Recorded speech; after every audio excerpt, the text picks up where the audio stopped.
Chapter 1. Nothing was going right for Brian Stevenson. Nothing. He didn't like his new house, his new school, his new room, his new friends. He didn't like his little brother, Eric. And today he wasn't even especially fond of his parents.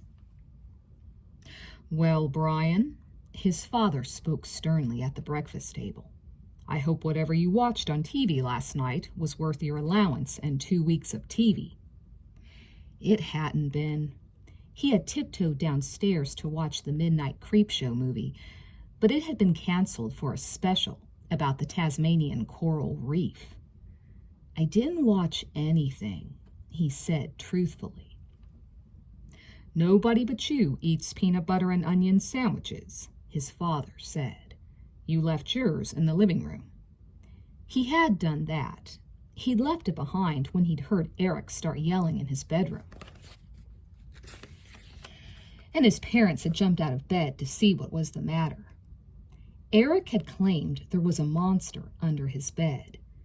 If there was a monster under Eric's bed, Brian hoped it would eat him tonight. Glumly, Brian stabbed at his scrambled eggs. They were overcooked. "What's this?" Mrs. Stevenson demanded. Brian and Eric looked up. Their mother was holding a gooey ice cream container that had spent the night in the cupboard, melting. "Not me," Eric piped up. "Me neither," said Brian. Their parents didn't believe either of them. "You didn't do it, just like you didn't leave the sandwich in the living room. Is that right, Brian?" "I did leave the sandwich there," Brian said. "I just didn't watch any TV. And I didn't put the ice cream in the cupboard." That didn't convince his father at all.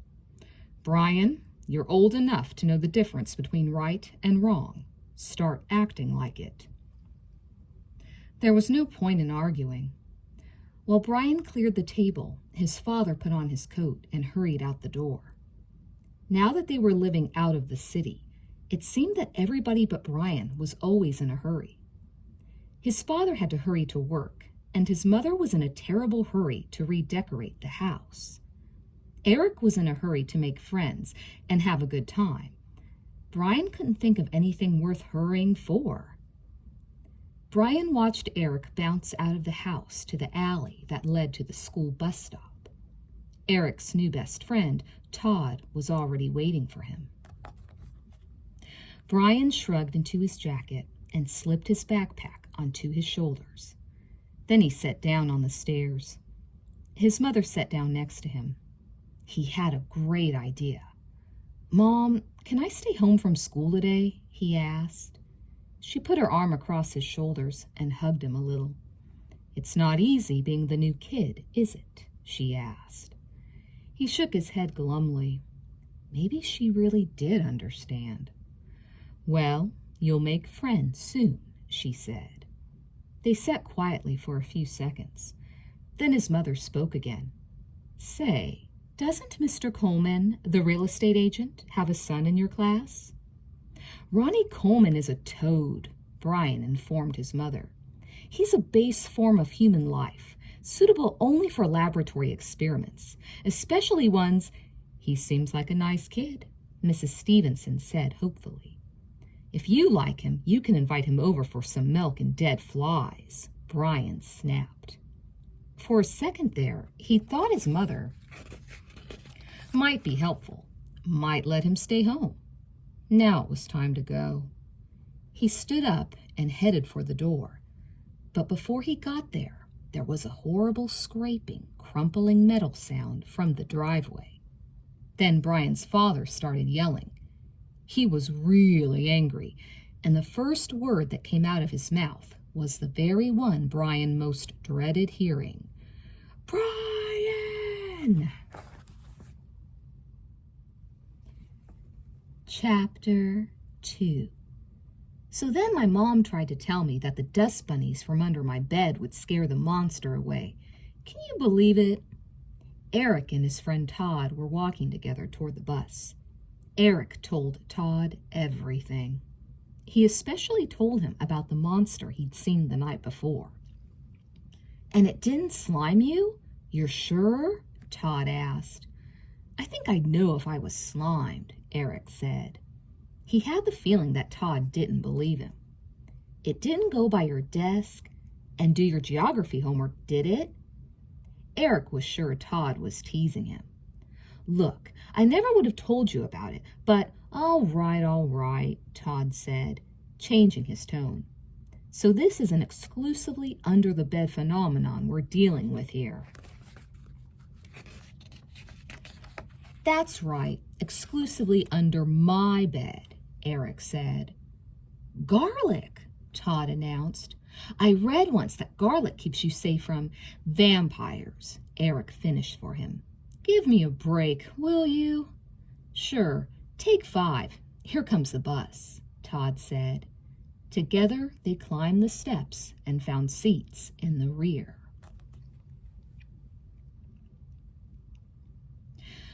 Brian stormed after the school bus. His bike was mashed beyond recognition. His father blamed him for that, too. But Brian knew, absolutely knew, that he'd put it away last night. It was Eric who had left it out. It had to be Eric. Now, not only did Brian have to go to school, thanks to his mother, but he had to take the bus, thanks to his brother. Puffing, he stormed up the steps of the bus and dashed to the rear, where Eric and Todd occupied their usual seats. Brian was so furious he barely heard Kirsten DeVoe wish him good morning. He swung into the seat behind his brother and Todd. "Why aren't you riding your bike?" Eric asked, surprised. "What bike?" Brian retorted. "Dad ran over my bike because you left it in the driveway." "No way," Eric said, turning around. "I put it away," Brian said. "Mom and Dad sure didn't move it. That leaves you." He pointed an accusing finger at his brother. "I'm so mad I could—" Brian tried to think of a good way to get back at his little brother. Steaming, he grabbed Eric's lunch bag and threw it out the open window of the bus just as it pulled up to the next stop. "My lunch! You jerk! I didn't do anything." "You did too. My bike, the ice cream last night, your hollering. I didn't do those things. Who else do you suggest I blame?" Brian asked. From the seat next to Eric, Todd spoke with confidence. "The monster," he said. "The monster did it." Brian stared at Todd in astonishment. Then he smirked. "He told you about the killer attack bunnies under his bed, huh?" "It was a monster," Eric said with conviction. At that moment, Ronnie Coleman stormed to the rear of the bus. He was covered with grape juice and carried a mushed bologna sandwich and a dripping Twinkie in his right hand. "Who's Eric?" he demanded, brandishing a crumpled lunch bag with Eric's name written clearly on one side. "Who's the Eric who threw this lunch at me?" Everybody on the bus looked at Eric, revealing the culprit to Ronnie Coleman. The big, angry boy walked straight to Eric. "You Eric?" Ronnie asked threateningly. Eric nodded. "Want this back?" He waggled the bologna in Eric's face. Brian was willing to fight with Eric at any time, but he saw it as a privilege reserved for himself. He didn't like the idea of Ronnie Coleman doing it at all. "Hey, pick on someone your own size," Brian yelled. "Like Bigfoot," Todd chirped in. Then he ducked below the level of the seat, where he couldn't be seen. Ronnie's attention turned to Brian. "Maybe I will," he said. With that, the bus screeched to a halt. Ronnie was thrown against a seat. The Twinkie got mashed on his shirt. The mustard from the sandwich was smeared onto his pants. Under the watchful eye of the bus driver, Ronnie slunk into a seat on the other side of the bus. Brian had the sinking feeling it wasn't the end, though. The first thing that happened at recess was that Ronnie cornered Brian. "You're going to eat my shirt," Ronnie told him. "I'm surprised you haven't eaten it already," Brian retorted. The humor was lost on Ronnie. He drew back his hand to punch Brian. Brian ducked as the fist approached and poked Ronnie in his ample stomach. Ronnie took another stab at Brian, who pushed him away. By this time, a crowd of students had gathered around the two boys. "Break it up," came the stern voice of the principal. He grabbed each of the boys by their collars and held them at arm's length. He looked at Ronnie's severely stained shirt. He looked at Brian. It was clear that he thought Ronnie had gotten the worst of it. "Stevenson, get into my office." Nothing was going right for Brian.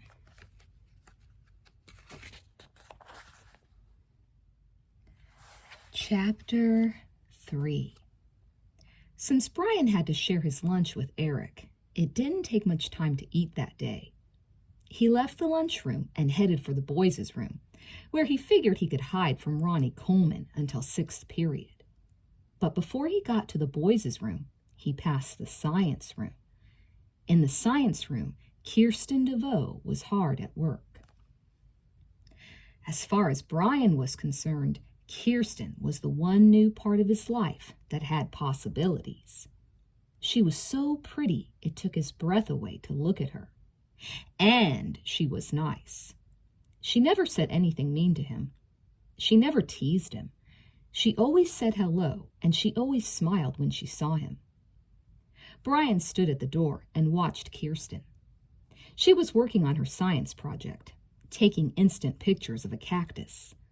The plant had bright lights focused on it and was surrounded by mirrors. Her lunch lay half-eaten on a table. Brian heard the familiar click of the instant camera, but there was no whir. It was out of film. Shaking her head in annoyance, Kirsten rose and used a key to unlock a closet marked "Supplies, Teachers Only." Kirsten was exactly the kind of reliable student to whom a teacher would give a key. Brian stepped into the classroom and followed Kirsten into the supply closet. It was a large closet, but it looked small because every inch was filled. There were shelves and shelves of all kinds of scientific supplies: test tubes, Bunsen burners, odd-colored chemicals, and charts. There was a whole wall of shelves covered with electrical equipment: bulbs, switches, lamps, batteries, flashlights, wires, and sun lamps. Brian had never seen anything like it.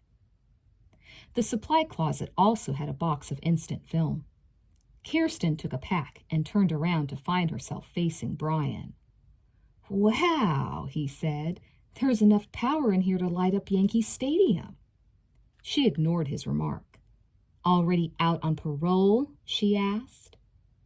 Brian hadn't realized that she'd seen his scuffle with Ronnie or the principal's reaction to it. He changed the subject. "What are you working on?" he asked, following her back to her cactus. While she readjusted the lights, he reloaded the camera for her, held it at arm's length from himself, and snapped a picture. An undeveloped picture whirred out of the camera body. Brian put the camera down on the counter.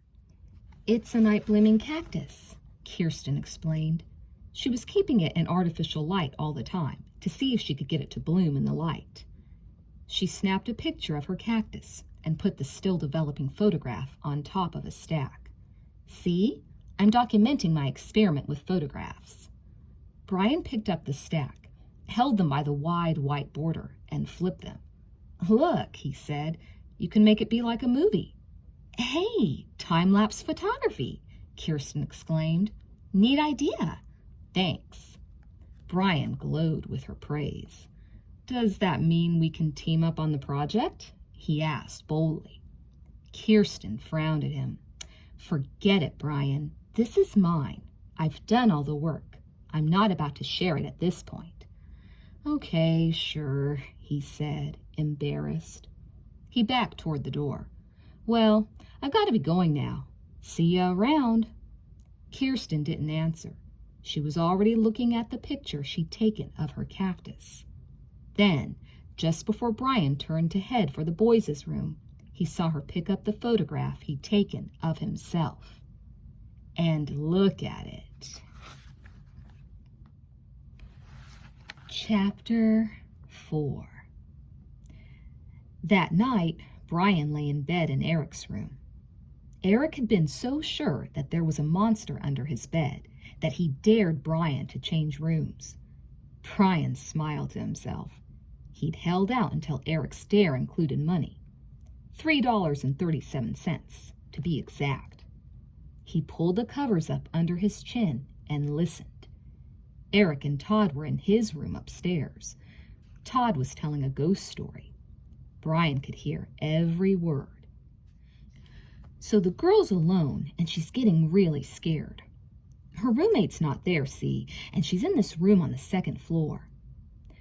Brian liked ghost stories too, but they were most fun when he was the one doing the scaring. In the room above him, Todd kept talking. And suddenly, from outside, she hears this thump, thump, thump, thump. Brian got an idea.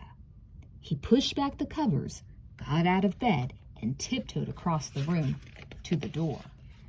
There by the door was Eric's hockey stick. It was just what he needed. He sneaked across the hallway to the stairs. So she gets real brave, Todd went on, and she inches her way to the door, and she hears it again. Thump, thump, thump, thump. Brian inched up the staircase. He didn't want to make a sound. Yet. So she yells out, "Who's there?" And nobody answers. But there's this thump, thump, and it's coming closer and closer. Brian could almost hear Eric's heart pounding. Even Todd's voice was shaking as he continued the story. So she opens the door and screams, but nothing will come out. All there is the moment Brian was waiting for. He took Eric's hockey stick and thunked it on the stairs.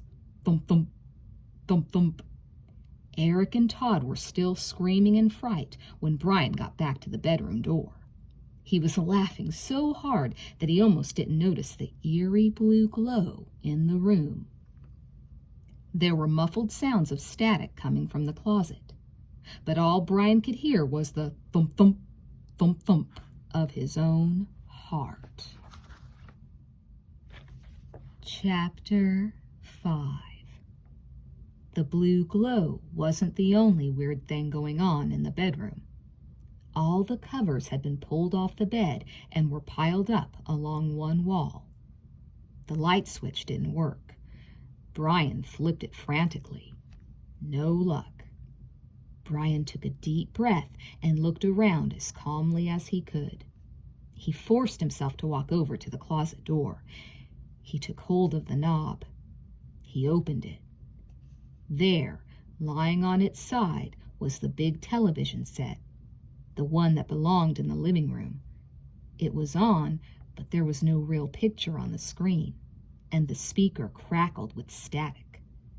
How could that be? Brian wondered. Eric couldn't have done it. He was upstairs in the attic room with Todd. Besides, this television was so big that even with Todd's help, Eric wouldn't have been able to get it upstairs. Brian reached to turn it off. But instead of turning off, the channel suddenly started changing wildly. The sound went up, then down. It was as if someone were playing with the remote control. Brian switched the television off. It switched back on. There was a loud thunk. Brian spun around to see where it had come from. A crumpled up comforter was slithering under the bed all by itself, and on it was the remote control unit. They disappeared into the darkness under the bed. Brian knew then that Eric was right. There was a monster under Eric's bed, and Brian decided to trap it. This was going to take some planning. Brian needed time to think. He grabbed a pillow and a blanket and headed for the living room. He'd have peace and quiet there. He could make his plan. But the sofa was so soft, and it was so late, and he was so tired that he just couldn't stay awake long. The next thing Brian knew, Eric and Todd were standing over him, the morning sun streaming in behind their backs. "Hey, Brian, you okay?" Eric asked. "Looks like you got two weird phenomena in your house," Todd remarked. "A monster and a giant chicken." Brian sat up and scratched his head sleepily. All the events of the night before came back to him, and they were very strange indeed. "Okay, chicken," Eric said to him. "Pay up. Let me have the $3.37. Brian knew what had to be done. He was the man to do it. He'd spend another night in Eric's room, and this time not only would he stay all night, but he'd beat the monster at his own game. "Double or nothing," he said. "We'll be so rich," Todd said, his eyes brightening with the thought. "Deal." Eric put out his hand to seal the deal with Brian, but Brian didn't even notice. He was already too busy with his plans.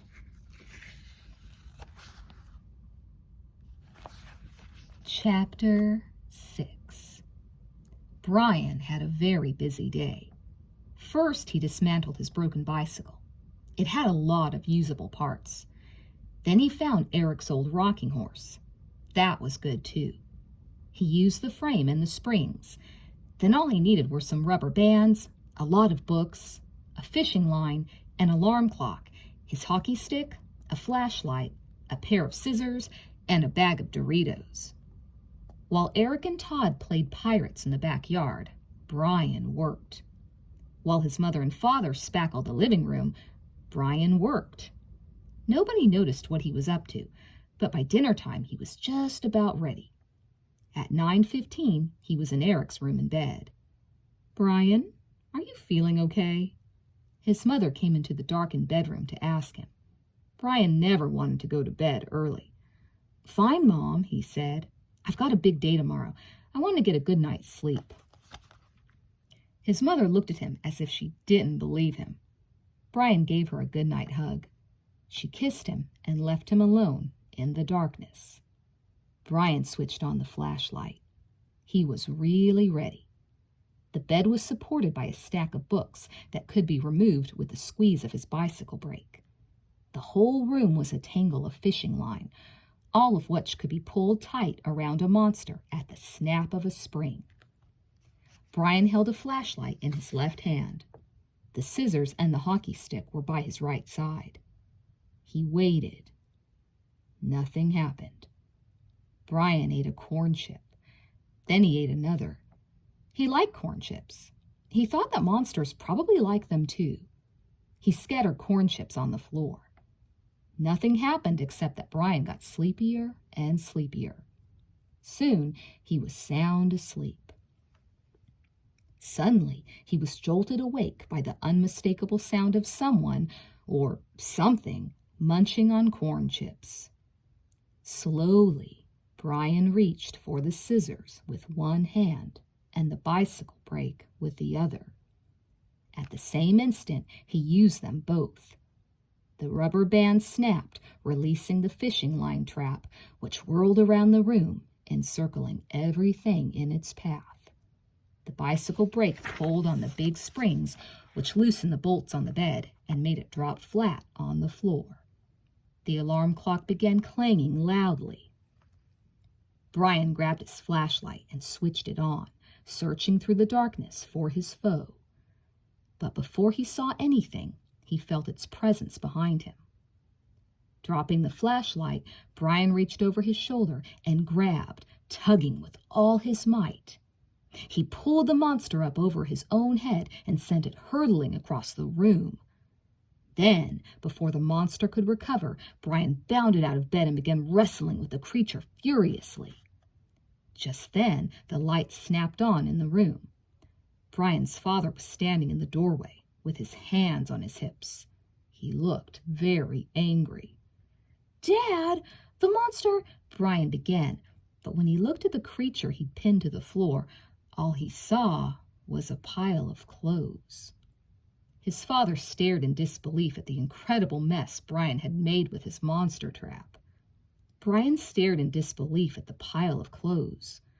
"Clean it up," his father said. Then he turned, switched off the light, and pulled the door shut behind him. Brian's eyes adjusted to the darkness again. He looked at the clothes pile carefully. There was something really funny about it. They weren't his clothes. He took his hockey stick and poked at the pile tentatively. A sleeve in the pile grabbed the hockey stick and yanked it from Brian's grip. Brian grabbed Eric's Lego storage bucket and slammed it down over the clothes. The clothes slammed back, throwing Brian up into the air and then onto the bed. Brian looked up, and what he saw was a creature that looked a little bit like a kid, but his skin was sort of blue-white. He wore one earring in his left ear. It was a little golden skeleton. Around his chest, he wore a special leather vest. Brian stared at the creature. The creature opened his mouth. He had pointy gray teeth and a purple tongue. He began to utter a sound. He said, "Boo!"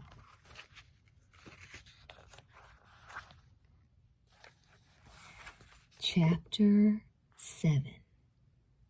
Brian was so scared he couldn't talk. He just gaped at the monster. The monster's face broke into a ghoulish grin. "Gotcha," the monster said. Then he smirked at Brian. "Why don't you scream?" he asked. "Your dad will come back in and be really angry." "And you'll turn into clothes when the lights go on again?" Brian asked, guessing. The monster nodded. Brian had guessed right. "Well then, why don't we just open the blinds on the window and watch the sunrise? You can't turn that off, can you?" The monster looked uncomfortable at the mention of the sun, which was now lightening the pre-dawn sky. He looked at Brian's alarm clock. He looked worried when he saw what time it was. He began inching toward the bed. Brian blocked his escape. As the first beam of light shone through the half-closed blinds, weird little horns suddenly popped up on each side of the monster's head. Then steam began to rise from his body.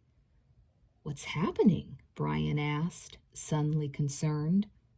"Bacon and eggs, kid," the monster said. "Sunny side up." Brian could tell that the monster was in real trouble. "You're dying," he said. "The sunlight. First it makes your horns grow, then it kills you. Is that right?" "No time to talk, kid," the monster said. "I gotta get under the bed." "No way," Brian said. "You wrecked my bike, didn't you? You've been pulling stuff and getting me into trouble." "That's my job. I get kids into trouble. You're a kid. I get you into trouble. Now, get me out of trouble. Let me go." Brian had no intention of letting the monster go. He wanted revenge. But as he watched, the monster's skin began to sizzle, just like butter in a frying pan. His eyes bugged out and then closed weakly. He was dying right there in the bedroom. Somehow it seemed to Brian that revenge wasn't going to be much fun when all it took was a sunbeam. And besides, at least he knew the truth now, and the solution. Gently he shoved the weakened monster into a shadow out of the sunbeam.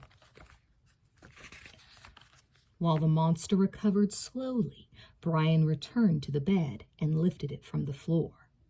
Then, with astonishing speed, the creature scooted across the floor and disappeared into the darkness under the bed. Before Brian had a chance to collapse on the bed, it flipped up again. The monster, now fully recovered, stuck his head out from underneath and winked at Brian. "The name's Maurice, and I'll catch you later," he said. With that, the monster disappeared back under the bed. Chapter 8. Bright and early the next morning, Brian's father put him to work. First, he had to clean up the incredible mess in Eric's room. Brian didn't like doing it, but the mess was the surest proof he had that he had actually trapped the monster. Next, Brian had to clean out the garage. The people who had lived in the house before the Stevensons had left the garage full of junk. It took Brian a long time to clean it up and put the garbage in giant plastic bags, time he would much rather have spent riding his bicycle, if he'd had a bicycle. The one good thing about all the junk was that a lot of it was lights. There was an old movie projector. It just needed a new plug. There was a sun lamp that needed a bulb. There were 3 flashlights. One had a broken switch, but the other 2 just needed batteries. Brian set these things aside as he dragged the garbage bags to the end of the driveway, where the town truck would collect them on Monday. Eric trailed after him. "You're telling me there are no more monsters?" Eric asked. "Not after last night," Brian assured his brother. "Your room is monster clean, so now we can switch again." Brian tossed the final garbage bag by the curb. "Then what was that rumble I heard down there last night?" Eric asked. "That wasn't a rumble. That was nuclear war. And I won. So pay up." He returned to the now clean garage to collect the lights. Eric grumbled, but agreed to change rooms again and promised to pay Brian as soon as he got his next few allowances. Brian thought that, for once, things were looking up, until he heard a terrible clattering sound. He turned to look at the end of the driveway where the noise had come from. There he saw that all of the neatly piled garbage bags had been torn open and the contents scattered across the lawn and into the street. Brian got to the end of the driveway just in time to see Ronnie Coleman rounding the corner on his bicycle, pedaling furiously. Brian didn't know exactly how he was going to get his revenge on Ronnie. He just knew that he would, and soon. Chapter 9. That night, Brian lay in his own bed. Once again, he was prepared to trap the monster, but this time he knew his trap would work. One flip of a switch, and the room would be flooded with light. The monster would be instant close. Suddenly, there was a muffled sound, and the bed moved ever so slightly. Brian looked up to see the monster at the foot of his bed.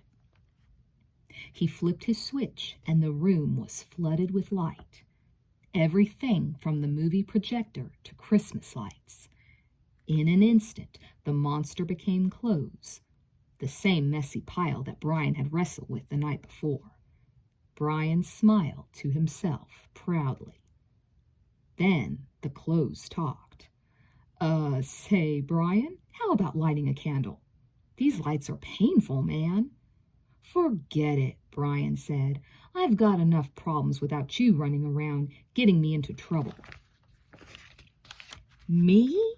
Get you into trouble? How about my sizzling act last night?" "What about my bike?" Brian challenged. "I'll get you a new bike," Maurice promised. "Just get me out of these clothes."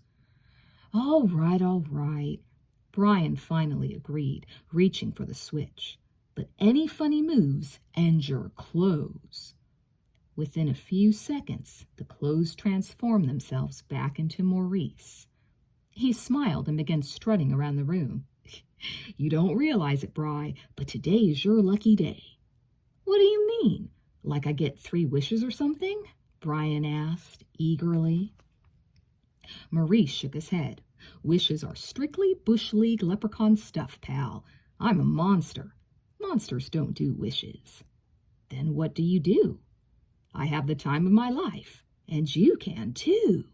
His eyes sparkled with excitement. Maurice stuck one of his feet under Brian's bed. It seemed to melt into the darkness. "How'd you do that?" Brian asked. "Magic, chump," Maurice told him. You have to be handsome and gorgeous like me, or have someone as handsome and gorgeous as me to help you. What do you say?" Brian couldn't believe what he was hearing. He never met anybody who was anything like Maurice. What would it be like to go to his world? Would everybody there be like him? Would it be dangerous? Even more important, would he be able to get back? "I can't," Brian said. "What do you mean you can't? You can't jam a basketball. You can't get hit by a grenade and survive. Those things you can't do. But you can take a walk on the wild side. And how do I know if I go down there I'll be able to return?" Maurice pointed to himself, to his ugly, chalky white face, sprinkled with grotesque moles. "Does this look like a face you can't trust?" he asked. While Brian considered the answer, Maurice told him that the under-the-bed world was a kid's fantasy land. "Think of it, Bri. No teachers, no rules, no homework, no parents. Leave your clothes on the floor, leave a mess on the table, tease your kid brother. Nobody will care. Nobody will bawl you out. Nobody will punish you. Are you ready?" Brian could feel his pulse quicken. This was just what he'd been waiting for. "I was born ready," he told Maurice excitedly. Then, pausing only to slip a flashlight into his pocket, he followed Maurice. Under the bed, through the floor, into an inky darkness. Chapter 10. Brian's first impression was that he'd entered a real-life chutes and ladders game. As he and Maurice climbed down one ladder, he saw dozens more around him, as well as poles and slides. They were connected by catwalks, rope bridges, and terraces, reaching dozens and dozens of different levels, all extending into darkness. Brian followed Maurice automatically, but paused on the landing that had a pole with city signs on it. New York one way, Los Angeles another, Houston a third. Brian studied the signs and tried to get his bearings. "Friend," Maurice said, pointing to the ladders above them, "every one of those leads to some poor soul's bedroom. I'll teach you about that later, but first let me show you around down here." With that, Maurice grabbed a shiny brass pole and slid down 3 levels. Brian grabbed the pole too, closed his eyes, and followed as carefully as he could. Maurice was right.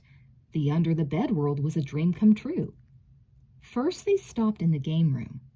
4 huge walls were lined with video games. In the center of the room was a gigantic bucket labeled Mom's Change. It was filled to the brim with quarters. No matter how many Brian took, it was always still full. Brian loved video games. He had a great time playing every one. He beat his own best score at Monster Mash. Then Maurice showed him the dining room.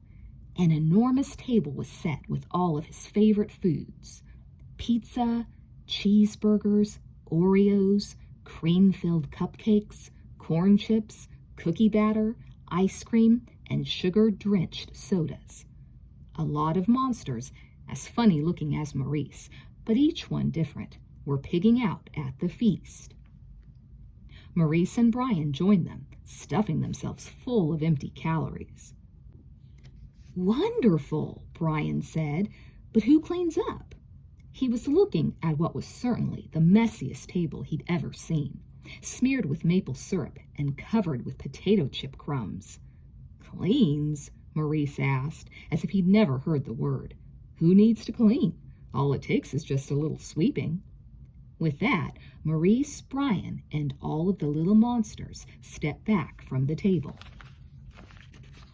A few monsters entered the room with flamethrowers. There was an explosion of flame while they swept the table clean. The light from the flames was too weak to bother the monsters.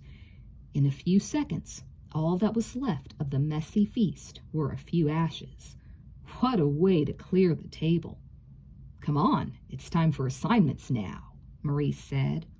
Brian followed him eagerly. In the assignment area, Maurice introduced Brian to Schmoog, a monster who carried a clipboard and had a pen attached to a lanyard. Okay, Schmoog said, checking his list. You've got a brat in Cleveland, an imp in Atlanta, and a twerp in Boston. Go on up there, boys, and make us proud. The other monsters awaiting assignments cheered them on. Maurice signaled Brian, and they left together. They walked down a long, dark hallway until they came to a master signpost listing all the major cities in the world, and some minor ones. Maurice was busy locating their destinations when there was the loud bang of a door slamming. A great big, mean-looking monster entered the area and grabbed one of the little monsters by the collar. "Arnold," said the mean monster, "when boy wants something, he gets it. You understand? I tried, Sneak. Believe me." Sneak didn't look like he believed Arnold at all. He grabbed hold of Arnold's ears. "Where would you like your head, Arnold?" he asked tauntingly. Before Arnold had a chance to answer, Sneak removed Arnold's head and began bouncing it like a basketball. He tossed it up into the air, caught it on the tip of a finger, and spun it. Arnold's headless body tried futilely to grab for its own head. Arnold's face was turning decidedly green when Sneak stopped playing games and replaced it on his body. He spun the head as if to screw it back in. Then he pinched the cheeks like a doting ant. "Now remember what I said," Sneak told him. "When boy wants something, he gets it." With that, he patted Arnold on the top of the head and strode off. Brian knew one thing. Whoever this guy named Boy was, if Boy ever asked him to do something, he'd do it. Maurice tugged at his sleeve and led him in the direction of Atlanta. Within a few seconds, the two of them were climbing out from under a bed where a little boy lay sleeping. Maurice had brought a bucket of mud along. The room was perfectly tidy. The little angel was smiling sweetly in his sleep. Brian and Maurice covered their feet with mud and tracked it around on the clean carpet. Then, just before they slipped back under the bed, Maurice gave the loudest, wildest banshee scream Brian had ever heard. The last thing Brian saw before they slipped back into the darkness under the bed was the little boy sitting bolt upright in bed, screaming back. In Cleveland, Brian helped empty out bureau drawers. Clean clothes flew through the air. In Boston, Brian spent a good deal of time taking record albums out of their jackets and switching them. Maurice smiled proudly as he watched. "Good going, kid," he said. "You're showing real promise." In Toronto, Brian exploded a tomato in a microwave oven. Maurice loosened the caps on salt and pepper shakers.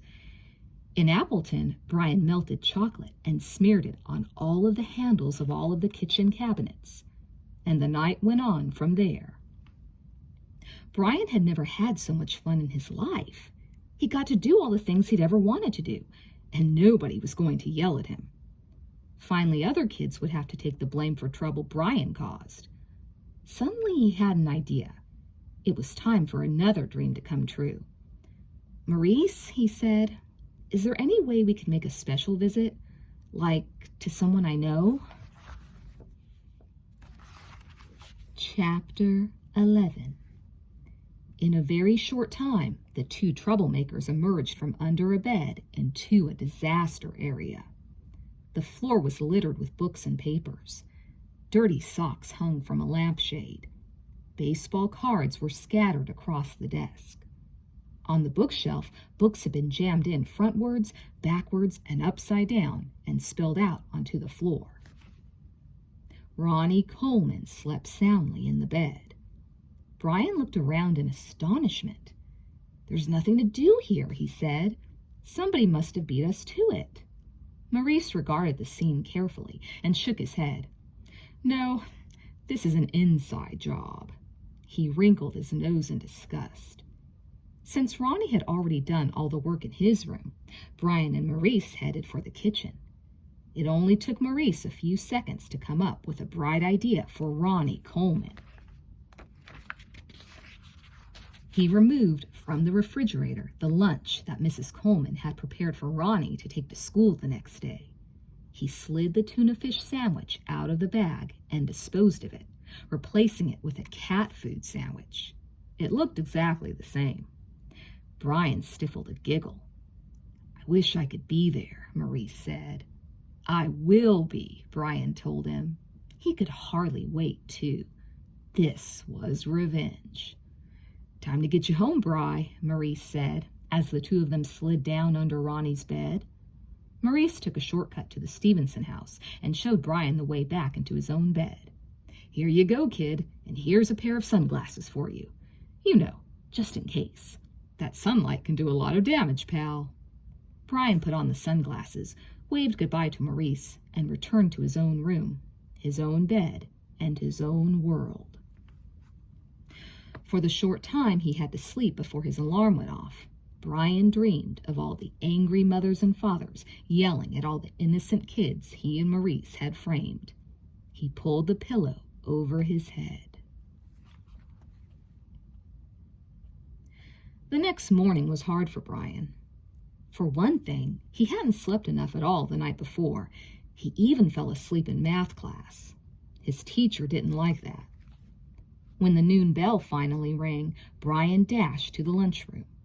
He barely noticed as he ate his own lunch. He even barely noticed when Kirsten sat down next to him. She told him she'd finished her science project. "Great," he said, his eyes scanning the room for the arrival of Ronnie Coleman. "Is that why you're so tired?" she asked him. "Were you up late working on your project?" "Actually, I never thought of it that way," Brian said. It was something to think about later, because right then he had something else to think about. Ronnie Coleman walked into the lunchroom, sat down at a table, took out his juice and his sandwich, and helped himself to a great, big bite. It took a few seconds for the full impact to sink in. Ronnie jumped up from the table, spitting out his mushed-up mouthful as he rose. "Ah!" he began. He yelled a lot more, and then he guzzled his own apple juice and everything everyone else at his table was drinking too. It only took a few more minutes for the principal to arrive and clap a big heavy hand on Ronnie's shoulder. Ronnie tried to explain, but the principal wasn't listening. Brian just grinned. Revenge was his.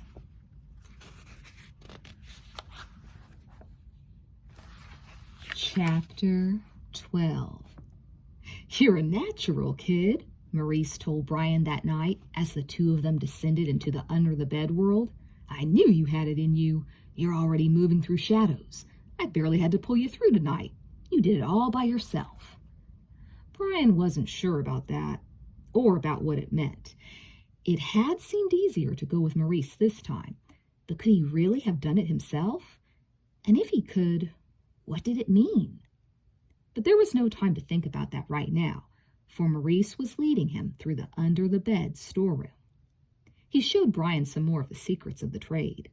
There were thumbtacks and stick pins, pots of clay and glue, buckets of dust, dirt, and mud. There was an entire shelf full of single socks and sneakers. "Bri, I'm telling you, there's enough trouble on these shelves to send America's youth to their rooms for life. My heart pounds when I wander through these aisles." Maurice slung a bluish arm across Brian's shoulder. "I'm getting tired of all these boys, you know? Don't you know any chicks?" Brian sighed, just thinking about Kirsten DeVoe. "Yeah, I do. Her name is Kirsten," Brian told Maurice. "So what does this tomato look like?" Maurice asked. Kirsten was the prettiest girl Brian had ever known. He didn't like the way Maurice was talking about her. Kirsten wasn't a chick, and she wasn't a tomato. "She's neat," Brian told Maurice, hoping he would understand. "She's really smart. She always knows the answer, always raises her hand, always has her homework done," Maurice said. "Yeah," Brian nodded dreamily. "Let's go meet her," Maurice suggested. Brian told him where her house was, and Maurice led the way. Kirsten's room was neat as a pin. She lay in her bed, the moonlight streaming across her lovely face. Brian couldn't take his eyes off her. He was vaguely aware that Maurice dumped all the fish food into her fish tank, but he didn't say anything because he spotted something. There, on the top of Kirsten's dresser, was the instant picture he'd taken of himself that day in the science room. She'd kept it. Maurice prowled around the room. "What's this?" he asked, lifting a dark cloth off a box. Light flooded from the box into the room. Maurice slammed the cloth back into the box. "It's her science project," Brian said. "She was using a sun lamp." I know, Maurice said, rubbing his horns. Maurice began pulling things out of Kirsten's drawers and tossing clothes on the floor. "Give her a break," Brian said. "She likes me." "I already gave her a break," Maurice declared. "I didn't repaint her room." Brian picked up Kirsten's clothes, folded them, and put them back in her drawers. He was vaguely aware that Maurice was up to something, but all he really knew was that Kirsten had his picture on her dresser. Kirsten liked him. Maybe she even liked him a lot. He sighed in happiness and followed Maurice blindly back into the under-the-bed world. Kirsten liked him. Not much else mattered. Chapter 13. "You shouldn't have messed up her room," Brian told Maurice as they descended the ladder from Kirsten's house. Maurice shook his head as if he were disappointed in Brian. "Never get emotionally involved with a victim," Maurice told him. "But she likes me. Don't you see? I can't wait to see her tomorrow." Just thinking about Kirsten gave Brian a nice, warm feeling. But his feelings were interrupted when he heard the unmistakable sound of a baseball bat connecting with a ball. "Hey, they're playing Monster Ball. Let's go," Maurice said, breaking into a trot. Brian followed him. When they got to the source of the sound, Brian found himself in a large room that looked like a combination gym and housewares department. The pitcher, who had floppy ears like a cocker spaniel, went into a wind-up and hurled the ball toward the batter. The batter swung. The ball soared through the stadium. It would have been a triple on Brian's Little League field. But here the ball met its target, a porcelain lamp, head-on, smashing it to smithereens. The crowd of appreciative monsters cheered wildly. Brian laughed. Maurice handed him a glove. "Come on," he said. "How do you play?" Brian asked. "We get the stuff from up above. We smash it down here, and then we put it back. It's called Monster Ball. We do the bashing, you get the thrashing. Isn't it wonderful?" Brian slid his left hand into the outfielder's glove and headed for right field. It was almost impossible to catch the fly balls. The batters were real experts. Almost every hit found its mark on a vase or a platter or a bowl. Maurice managed to snag one pop fly, but that was just the first out. "Uh-oh," Maurice told him. "Here comes Pumpkinhead. He's their best hitter. Smashed a priceless crystal bowl with a hit that should have been an easy out. His batting average is well over 20,000 a game." Brian planted himself near the power alley. He punched his glove with his right hand. He eyed the batter carefully. He was ready. Pumpkinhead swung at the first pitch and missed. The wind produced by the force of his powerful swing set all the objects rattling. The second pitch was a hanging curve, and Pumpkinhead got all of it. It was sailing right to Brian. Up, up, up, and way back. Brian never took his eyes from the ball. He backpedaled, reaching as high as he could, hoping to snag the homer before Pumpkinhead scored big. The ball slid into the darkness and seemed to be rising as it went. When Brian reached the back of the field, he scampered up a staircase, hoping he'd be there in time. He didn't think for a second about where he was actually going. And when the darkness completely enveloped him, and he could neither see nor hear the ball, he did the most logical thing in the world. He grabbed the little flashlight from his pocket and snapped it on, searching desperately for the baseball. But instead of the baseball, Brian found trouble. A very strong hand grabbed him by the shoulder and lifted him completely up. Brian turned the flashlight on his assailant and found himself looking directly into the face of Sneak. Sneak yanked the flashlight out of Brian's hand, unscrewed it, and dumped the batteries down into the darkness below. The rest of the flashlight followed. Sneak lifted Brian up over the banister and was prepared to drop him down after the flashlight. "He's with me, Sneak." Maurice's voice broke the terrified silence. "He's the new kid." Sneak stared at Brian. Brian had the feeling Sneak was looking to see where his head unscrewed so he could play basketball with it, the same way he had with Arnold. Brian didn't like the idea at all. Apparently Maurice was thinking along the same lines. "Headless people have limited potential, Sneak," Maurice said. "He's with me, and Boy isn't going to want him hurt." Brian could hear the threat in Maurice's voice. So could Sneak. Sneak pulled him back up over the banister and set him down on the stairs. His head was still where it belonged. Without another word, Sneak returned to the top of the stairs. A door opened, and Sneak disappeared behind it. "Who was that guy?" Brian asked Maurice. Maurice shrugged, as if it were nothing. "Sneak? He's just a big talker. Gets up on the wrong side of the bed 365 days a year. But it's probably a good idea if you stay away from him. And his staircase, you hear?" Maurice was not going to have to say that twice. Chapter 14. The next day, Brian walked down the hallway at school. He adjusted his sunglasses. He was wearing them all the time now. Maurice was right. Sunlight could be brutal. He hiked up his pants and paused to tighten his belt by one notch. Was he losing weight? Brian's locker was across from Eric's. His little brother was talking seriously to Todd, and both of them looked at Brian a lot. Brian figured they were talking about him. He didn't care. He reached up to put away his math book and take out his science book. He had to stand on his tiptoes to do it. He didn't remember doing that before. What on earth could the janitor have done to the lockers? Well, everything seemed a little odd that morning. It occurred to Brian that maybe Maurice was pulling some kind of trick on him. Then the morning sun brightened, the air freshened, the breeze cooled. Kirsten arrived. "Hey, Kirsten, dream about anybody special last night?" Brian asked. "I dream about Thomas Edison before I dream about you." Brian smiled at her joke. Then he saw her scrunch her face. "And why are you wearing Ronnie Coleman's pants?" she asked. For sure Maurice was pulling something. He'd get him to stop tonight.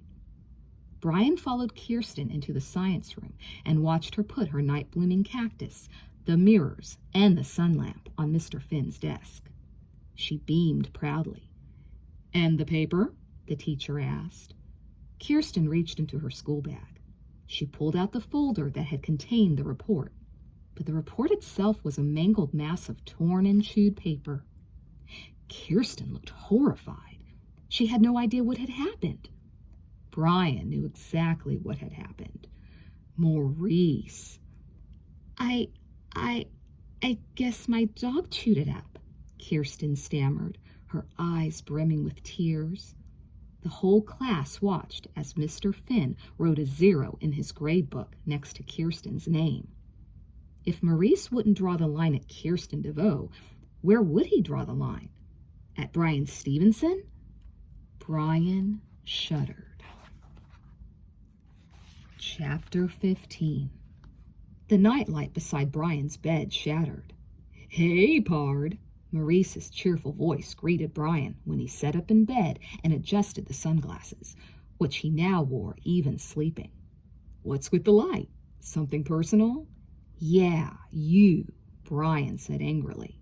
"Me? Your only friend in the world?" "My former only friend in the world. You messed up Kirsten's homework." "Moi?" Maurice said, his voice dripping with innocence.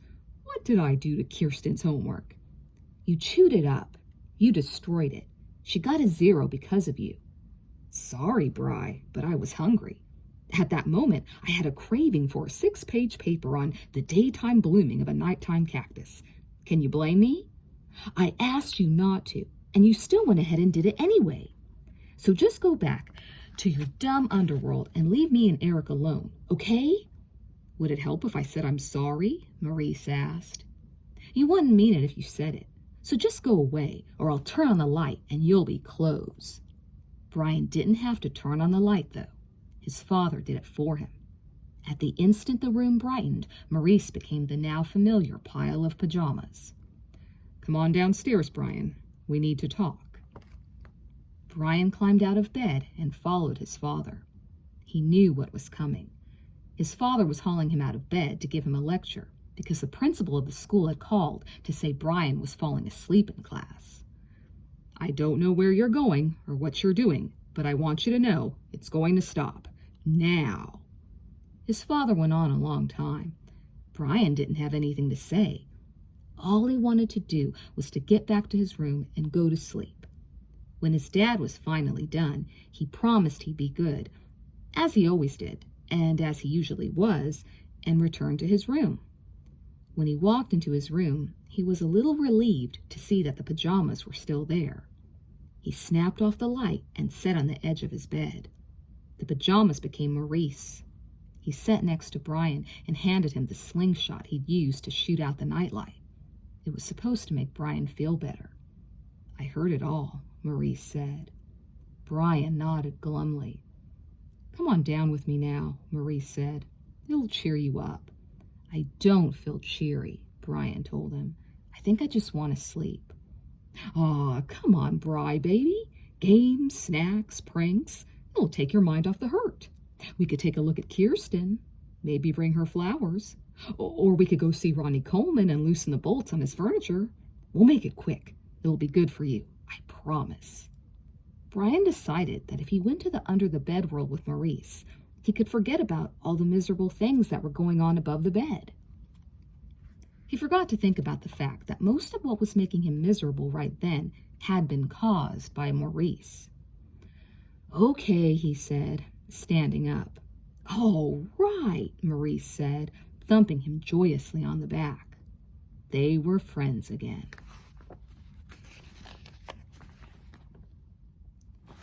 Chapter 16.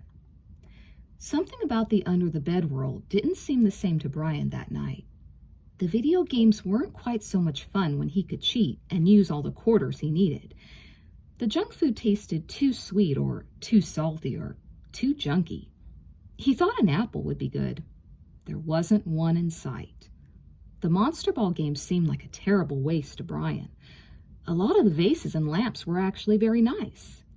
He particularly liked one crystal bowl, before it got smashed. There was a chandelier his mother would like for the dining room, but Pumpkinhead did it in. Brian and Maurice were heading for the assignment area when they nearly got run down by a big bunch of little monsters. Hey, where's the party? Maurice asked.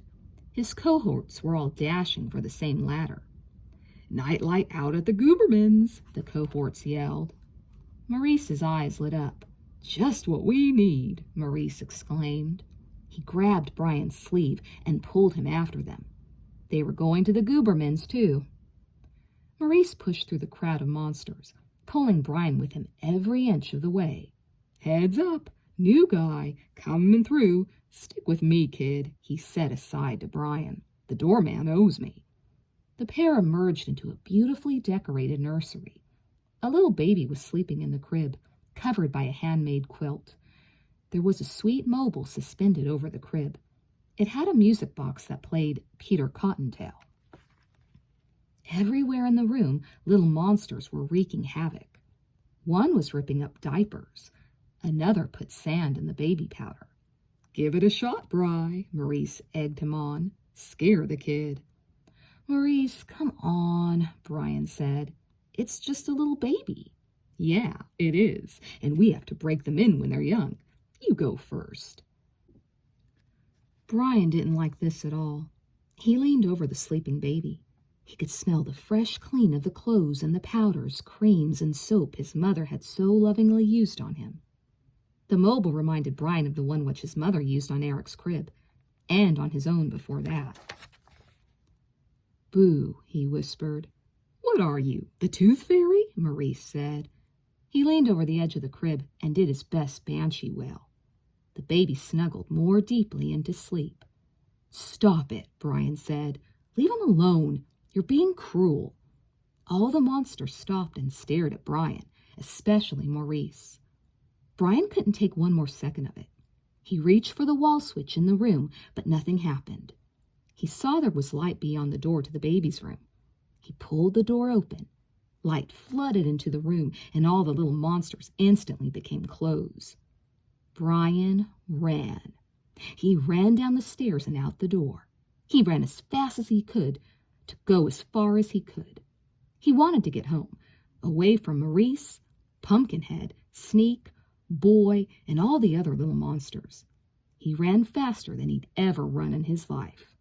He ran so fast that he hardly even noticed that his arm had turned into a pajama sleeve. Chapter 17. It was a good thing the Goobermans lived near the Stevensons. Brian only had to run across town to get home. He dodged down alleyways and kept in the shadows, out of the streetlights as he headed for home. He had to keep out of the streetlights because every time the beams of light hit him, his arm turned into a pajama sleeve again. Brian shook with fear as he looked at his limp, lifeless arm. He ducked back into the darkness, shaded by a big tree. Finally, he neared his own home. Breathing hard, he came around the garage and headed for the kitchen door. Before he could open the door, though, he was greeted with a loud thud, followed by a moan. A large object had fallen out of the oak tree that stood outside Brian's bedroom window. The large object was in some pain. It was Todd. He was in a sleeping bag.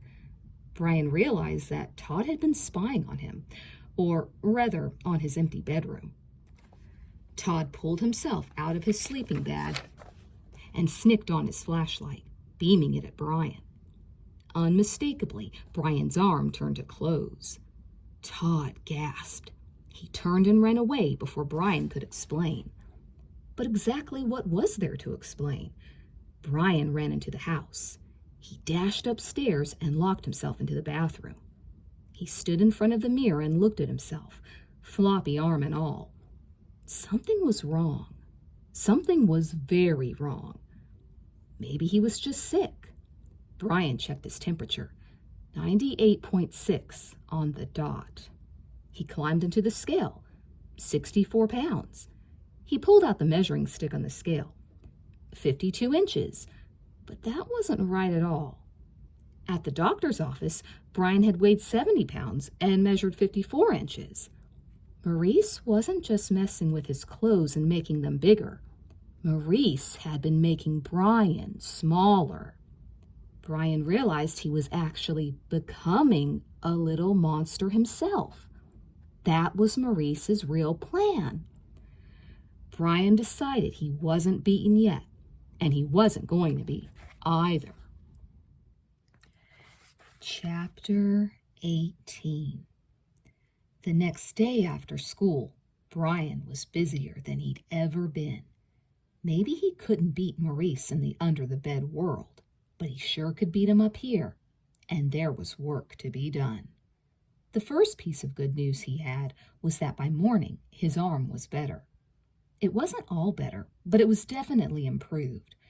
Brian realized that the under-the-bed world effects would wear off in time, and that included his shrinking and the way sunlight hurt his eyes. The next piece of good news was that his mother was so busy with redecorating the house that she didn't seem to mind when he sawed the legs off of his bed and Eric's. She even seemed to like the look of her own room with the bed flat on the floor. The surest way to keep Maurice out was to lock the doors. Maurice's doors.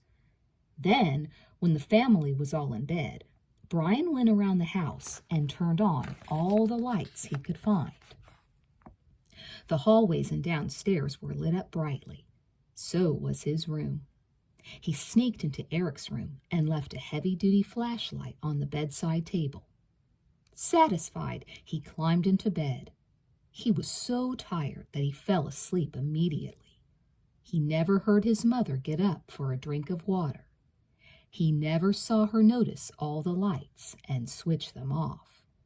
He never heard the rumbling and grumbling in the living room as the pillows flew off the sofa bed. He never saw Maurice. "Brian," his mother said, shaking him awake in the middle of the night. "Get up. I need help. Eric's gone." "Gone? He's gone?" Brian stammered, shading his eyes from the overhead light. "If you know anything at all, say it right now," she said. She sounded almost hysterical. Brian promised her he didn't. "Maybe he's at Todd's house," his mother said. "Do you know the number?" Brian shook his head. "They live on Birch Tree Lane," she said. "I'm sure it's in the book. I'll call." She left his room. Brian leapt from his bed and dashed down the stairs to Eric's room. There, in the middle of the floor, was the heavy-duty flashlight. It was crumpled almost beyond recognition. But how? "Oh, no," Brian said out loud. "I forgot." He dashed downstairs to the living room. His worst fears were confirmed. He'd completely forgotten about the sofa bed. Now its pillows were scattered all over the place, and the bed was halfway unfolded. That was just enough to let Maurice into the house. Brian had been careless, and the monster had taken his little brother. Brian knew he couldn't handle this alone. He needed help. Chapter 19. Brian's first stop was Todd's house. He stood by Todd's window, tossing gravel from the driveway at the glass, until Todd appeared, rubbing his eyes sleepily. "Go away," Todd said. "You're one of them." "Not anymore," Brian promised him. "But they've kidnapped Eric, and we've got to get him back. Are you in?"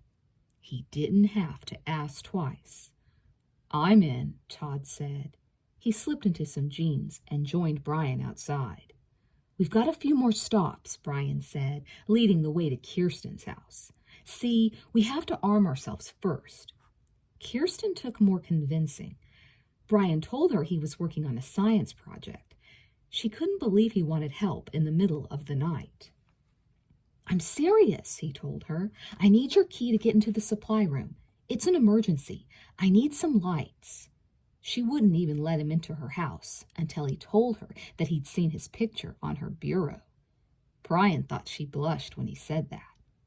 Right then, though, that wasn't important. What was important was that she agreed to let him in. Brian had to tell her the story. The whole story. She still didn't believe him until he put his hand through the shadow under her bed. Then she was a believer. "I'll help you," she said. "Just tell me what to do." Brian took Kirsten and Todd down into the under-the-bed world with him and showed them the shortcut to the school building. In a matter of minutes, the trio was emerging from underneath the nurse's cot in the infirmary next to the principal's office. "Some science project," Kirsten said, clearly impressed. "Imagine if there were a bed in every bank vault," Todd remarked. "Forget that stuff," Brian told them. "Let's get to the lights." Kirsten produced the key entrusted to her by Mr. Finn and opened the closet. Brian grabbed a sun lamp and attached it to a motorcycle battery. He made himself a deadly sun gun. At least, he hoped it would be deadly to the monsters. "Oh, man, that'll get them," Todd said. "That's like a howitzer or something." "You must know a lot about electricity to do that," Kirsten observed. Brian grinned proudly until she finished her sentence.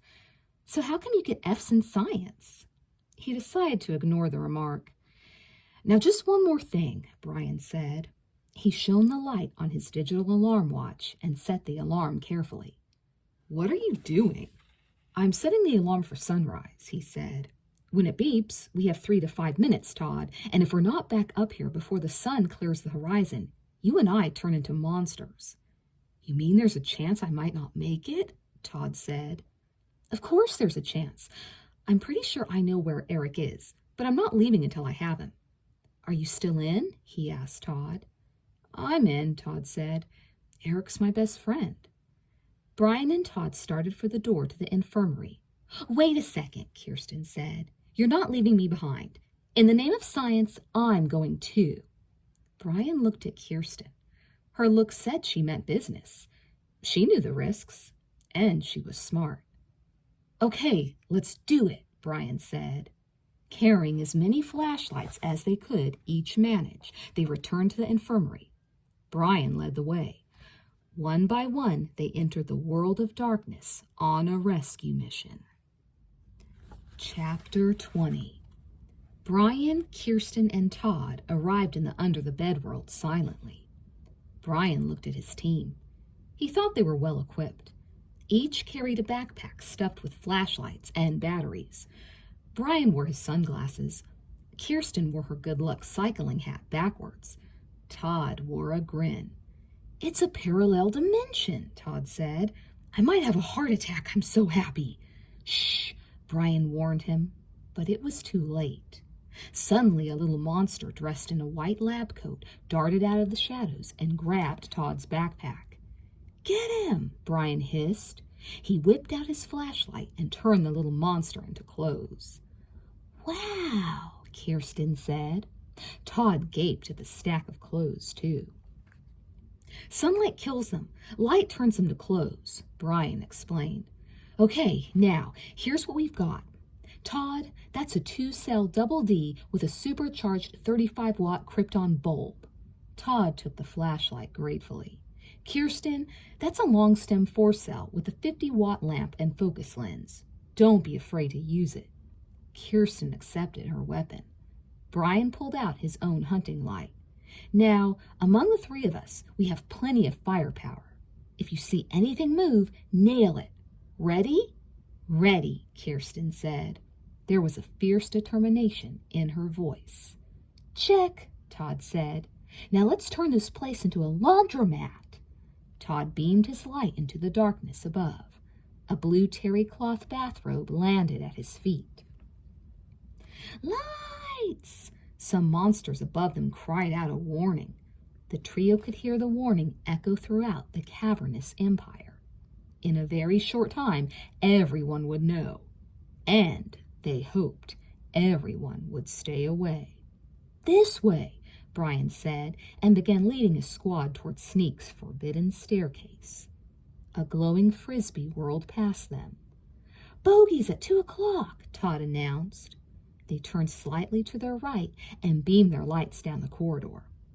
Once the light hit the monsters, all the trio could see were a tuxedo and top hat, a wedding dress, a ball gown, and a mink stole.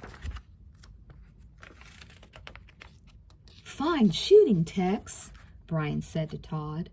Todd blew a puff of air at some imaginary smoke coming off the end of his flashlight. They died with their boots on, Todd said. You mean they died as their boots, Kirsten corrected him. The three of them giggled, but it was their last laugh for a long time.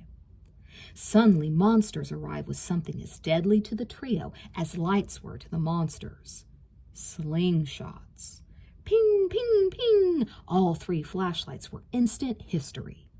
Brian pulled out a new light and nailed one of the assailants. The others fled, giving Todd and Kirsten time to rearm as well, but their best lights were gone. There was no further resistance as they scurried along the companionway to the monster ball field. But when they got to the field, Todd and Kirsten had their first look at the kind of devastation that could occur in the under-the-bed world.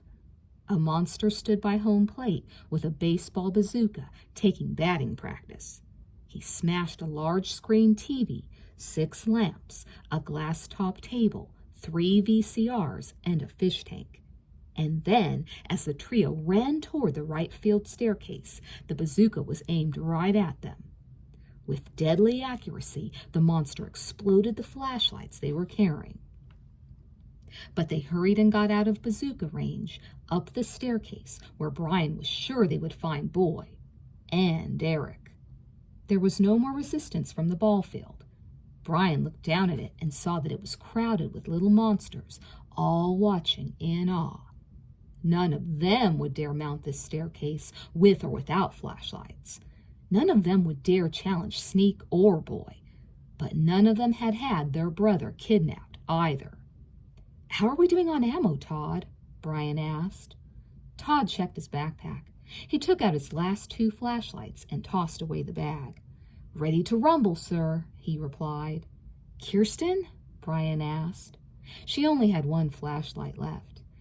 "Heavy artillery loss. 1 round left, sir." Brian gave her his last flashlight. He still had his sun gun. "Easy on the batteries," he warned his troops. "Now let's go." Together they climbed the last few stairs into the darkness, where Brian hoped they would find Eric and a way to escape with their lives. Chapter 21. Brian thought the stairs would never end, but when they did, he wished they hadn't. Without warning, gigantic double doors opened for them. They were expected, and that had to be bad news. They stepped through the doors. The doors slammed behind them.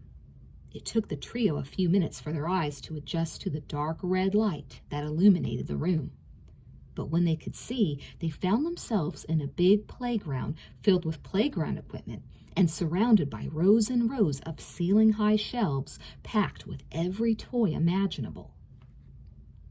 A huge shadow emerged from the far end of the playground. Brian knew it was the leader known as Boy, but he wasn't prepared for what he saw. Standing in front of an oversized jack-in-the-box, Boy looked like a boy, but his face had the same chalky white look Maurice's did.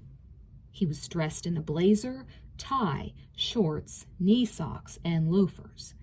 His hair looked like it had been styled and blow-dried. Boy stepped forward and spoke. "Brian Stevenson, the real Boy Wonder. What a pleasure it is to make your acquaintance."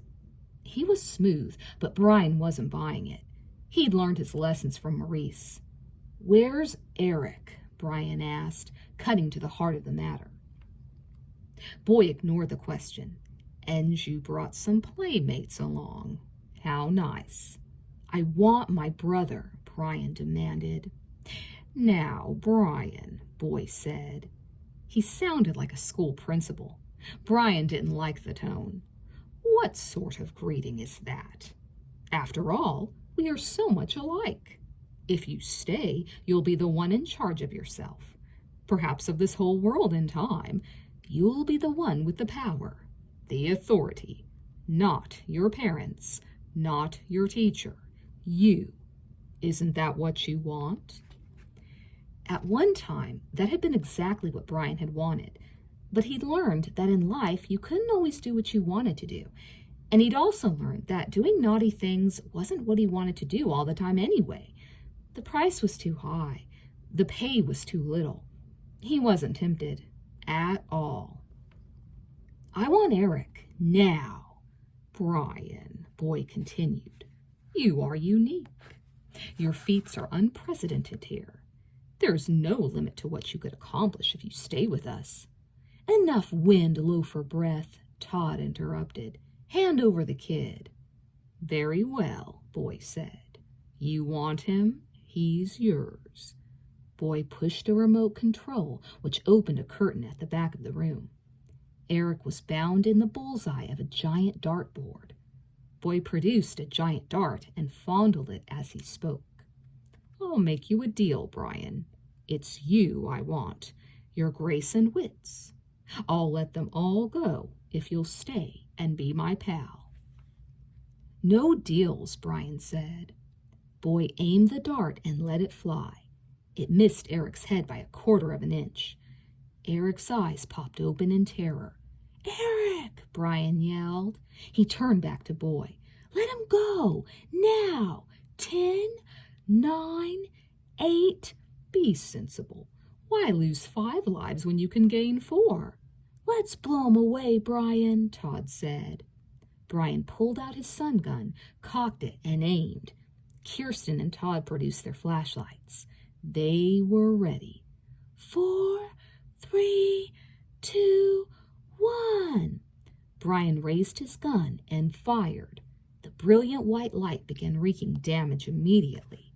Brian could hear the sizzle of monster flesh and the howl of monsters in pain. He even got Boy's face. But as the battle began, all of the war toys on the shelves of Boy's room came to life. A model plane zoomed down from above, firing deadly flashlight-killing darts from its mounted turret. A tank delivered a mortar round into Todd's flashlight. The sun gun exploded, and the batteries in Kirsten's last flashlight failed. "Scatter!" Brian yelled, but he had the feeling it wasn't going to do any good at all. Chapter 22. It was more a chase than a battle. One monster chased Kirsten down an aisle of deadly toys. She spun around to face him, pulling a pin light from where she'd hidden it. She snapped it on. "Your clothes, buddy," she said, and he turned into clothes. But her victory was short. A saw blade appeared in the floor to her right, and before she could dart away, it had sawed a complete circle around her. She disappeared into darkness. Her pin light clattered uselessly on the floor near where she had been standing. Todd was under attack from some kung fu monster guards. He'd seen the movies.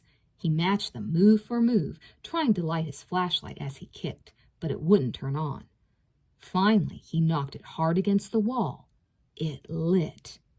"With or without starch?" he asked coolly, turning the kung fu guards into clothes. But then the tanks came and backed Todd into a dark corner. They shot the bulb out of his flashlight. Now he couldn't see anything at all. He didn't know where he was. He felt for the wall. There was none. What he thought was a corner was just a pitch-black abyss. He disappeared into the dark. Sneak himself chased Brian. He chased him along the aisles of toys. He chased him through the shelves. Wherever Brian turned, he saw Sneak. There was no escape. Sneak grabbed Brian by the neck and lifted him up high. Images of Arnold's head bouncing and spinning came back vividly to Brian. He had the feeling, from the way Sneak looked at him right then, that Arnold had gotten off easy. Before Sneak could do anything vile to Brian, Boy appeared. Brian could see where his sun gun had gotten Boy, and, although it was a gruesome sight, he was glad. If only he'd been able to finish the job. "I was hoping we could be friends, Brian," Boy said. "But obviously you don't play fair." "I haven't even started to play," Brian retorted. "You've misbehaved," Boy said. "Now you'll have to go to your room." Boy signaled to Sneak. Sneak tossed Brian through a dark opening in a dark wall. It led to a long chute, which curved this way and that through the pitch black. Brian was tossed back and forth as he descended into the dungeon of the under-the-bed world. He yelled, "Ah!" He was traveling head first. He hit a trap door, which sprang open and tossed him into a bin of stuffed animals. He rubbed his head and waited for his eyes to become accustomed to the darkness. When he could finally see, he spotted Todd, holding a broken toy telephone. "Would you like to call 911 or request some backup?" Todd joked. "Well, Brian Stevenson, what now?" Kirsten asked. "I'm glad to see you two. Is Eric here?" "Nope, just you, me, Todd, and one useless door with no handle," Kirsten said, pointing to the door. The three of them teamed together and tried to ram the door, but all it got them was sore shoulders. Suddenly a head popped up from underneath the stuffed animals. It was Maurice. "Maurice, what happened?" Todd and Kirsten gaped at Brian, astonished that he would talk to a monster. "What happened was that I fell from Boy's graces and Sneak's because of you, my fine friend." "He's a monster, Brian," Todd said. "Yeah, a monster," Kirsten echoed. "And I think he's on our side. I have an idea." Maurice, Brian, and Todd looked to her for an explanation. Kirsten shuffled through all the stuffed animals, broken toys, and games that littered the bin. She found 2 pencils and a pocket knife. She examined the broken telephone Todd had joked with.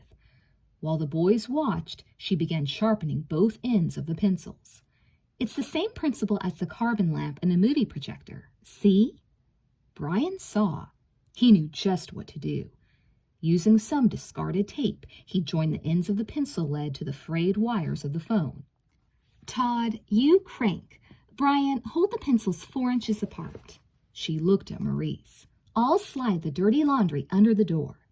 Then they all understood. Kirsten had fashioned a hand-powered lamp, and it would make Maurice into clothes. As clothes, he would fit under the handleless door. Once in the dark on the other side, he'd reform as Maurice, and he'd be able to open the door for them. Crank, Todd, faster, Kirsten urged. Go, Todd, go, Maurice cheered. I'm trying, Todd promised, but it was clear that it wasn't enough. I've seen monkey grinders crank faster, Maurice teased. That made Todd really angry.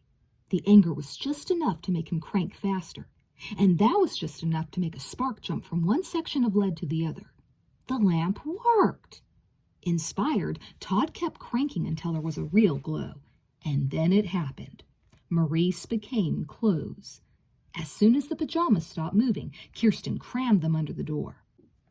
In seconds, the door opened. Freedom.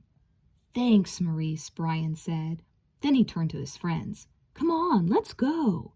Where to? Todd asked. To get more firepower, Brian said, scampering up the nearest ladder. Todd and Kirsten were right behind him. Chapter 23. When Brian, Kirsten, Todd, and Maurice mounted Sneak's stairs again less than an hour later, they were barely recognizable as themselves. It had taken every bit of genius that Brian and Kirsten could muster. Each of the 3 children was completely covered head to toe with sun lamp bulbs, carefully wired one to the other. One flip of a switch, one click of a button, and they could light up Yankee Stadium. But they weren't ready to do it yet. Quietly, they mounted the staircase that could lead to their doom if they'd miscalculated. This time the doors didn't open for them. They pushed them open themselves. You'd better take cover, Maurice, Brian cried out a warning to the monster who had helped them. Boy and Sneak appeared to welcome their visitors. The monster guards were ready, and the planes and tanks were locked and loaded. What the?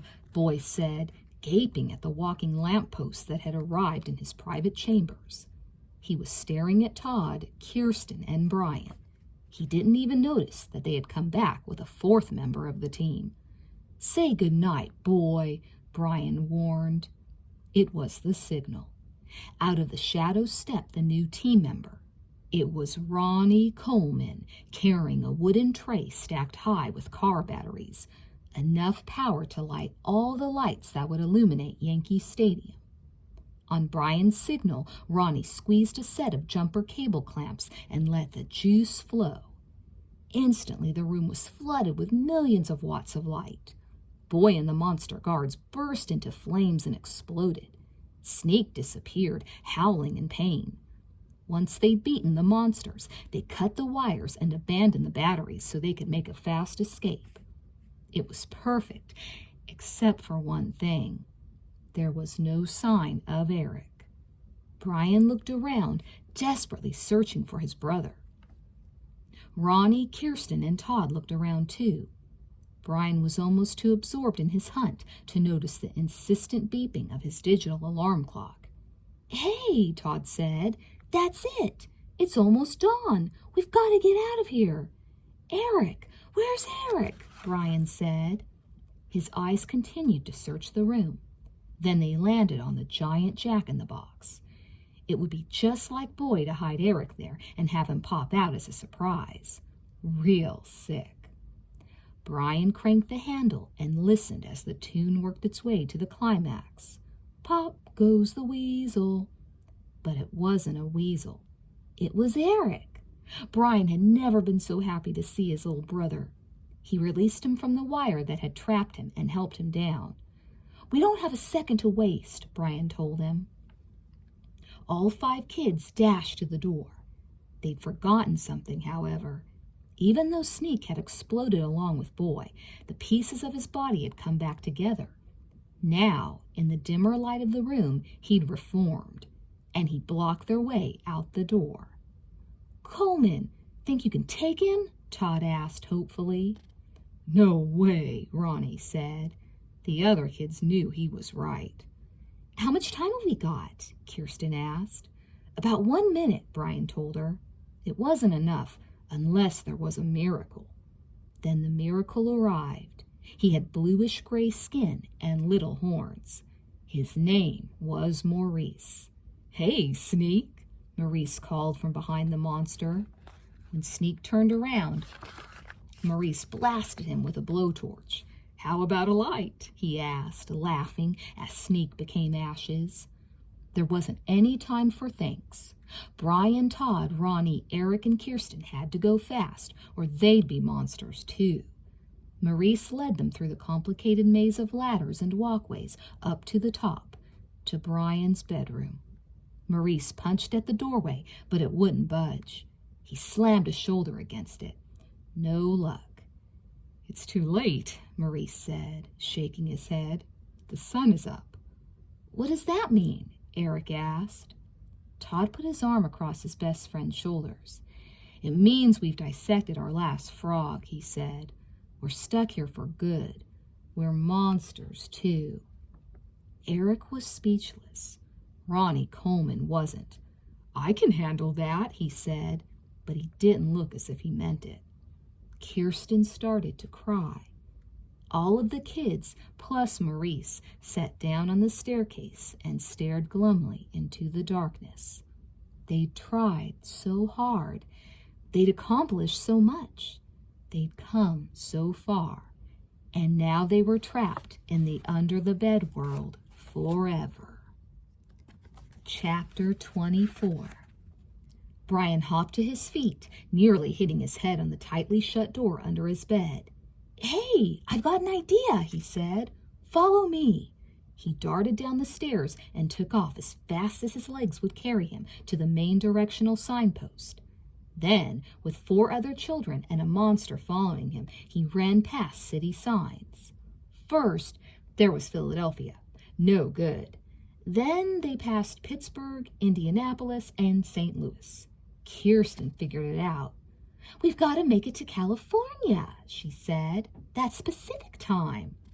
"Yeah, sun's up in St. Louis," Maurice confirmed, glancing above him. They passed Wichita, Santa Fe, and Phoenix, and finally arrived breathlessly on the West Coast. "Here," Maurice announced. "This'll do. It may be hard to explain, but it'll do." Kirsten, Todd, Eric, and Ronnie scrambled up the stairway to safety. Brian was about to climb up too when he turned to say goodbye to Maurice. "I almost wish I could stay," he said. "You'd be a hero down here," Maurice told him. "We've hated Sneak and Boy for a long time. You made the house land on the Wicked Witches, you know?" "You did your part, pal," Brian told Maurice. "I guess being a pal is what it's all about," Maurice said. "Yeah, and you know what?" Brian said. "I think you're the best friend I ever had." "Don't go sentimental on me, kid," Maurice said, "because you're the ugliest friend I ever had." Brian was used to Maurice's teasing now. It didn't bother him. "I'm going to miss you. I really am." "Why? You going to give up sleeping in a bed?" Maurice asked. "No," Brian said thoughtfully. "So then I'll be seeing you. Bri, baby, just because you tiptoed down here and threw the wildest bash this town has ever seen doesn't in any way exclude you from catching your share of trouble. I kind of like that trick you pull with the tomato in the microwave. Does your mom have a microwave?" "I've already got all the trouble I need," Brian said. "What about my arm? It turned to close last night." "Don't worry. You'll sleep it off. Nothing's permanent unless you're trapped down here. Okay, now, get out of here." Brian turned to leave, but Maurice called him back one more time. "Hang on." Maurice yanked off his vest and tossed it to Brian.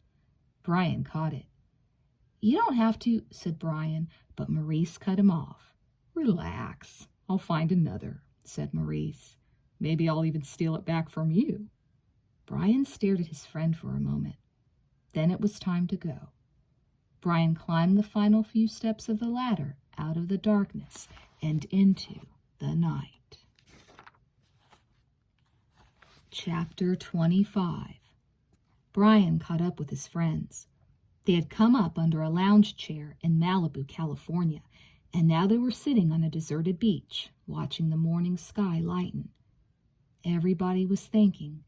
Nobody was talking. Brian sank down into the sand and stretched his legs out in front of him. He propped himself up with his elbows. He breathed the fresh air of freedom. He was satisfied with his night's work. He'd saved his little brother. He'd saved all the little monsters from the tyranny of Boy and Sneak and the monster guards. Most important, though, he'd made a friend. Maurice had come through for him when the chips were down. Way down. When the sun was completely up, Brian stood and dusted the sand off his clothes. "I think we'd better find a phone," he told his friends. There was a road running along the beach. If they followed it, Brian was sure they'd come to a gas station or something with a phone. They'd have a lot of explaining to do to their parents, but they were safe, and that was the most important thing. Once Brian started thinking about explaining, he realized he had some other explaining to do, too. Kirsten," he said as they walked along, "your science project? And Ronnie, about that tuna fish sandwich?" Kirsten and Ronnie looked at him and prepared themselves for some interesting news. "Maurice did it," Brian said. After all, friends were supposed to help one another, weren't they? And Maurice would have done the same for him.